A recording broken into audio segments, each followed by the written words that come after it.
I'm going to talk to you about the biggest surah of the Quran. That's what I'm going to talk to you about first. The biggest surah of the Quran. Now what is it, folks? Yeah, this is surah number 2. Surah number 2.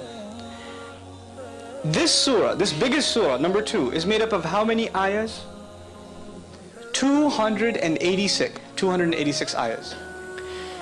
Somewhere in this surah, the ayah occurs, I'll recite the Arabic first and roughly translate after.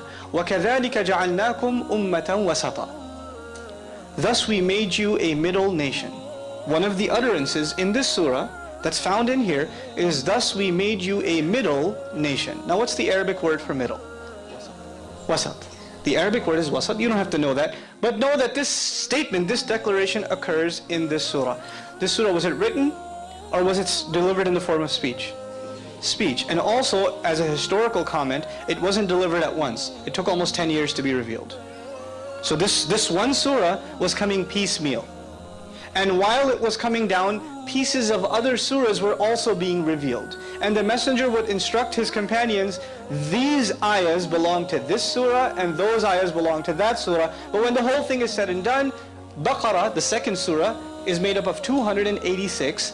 And in ayah number, listen to this carefully now, in ayah number 143,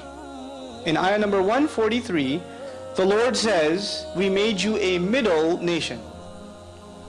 How many ayahs in this surah again? 286. And where does He call us a middle nation? In the middle. In the middle. Now how do you, I understand if you're going to do this in writing.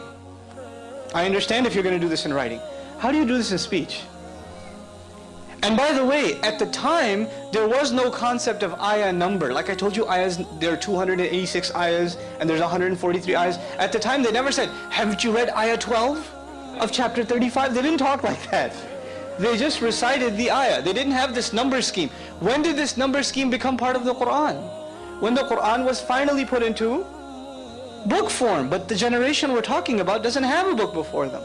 They don't have that before them. They're memorizing this, and it's completely and entirely an oral tradition. So that's one small example.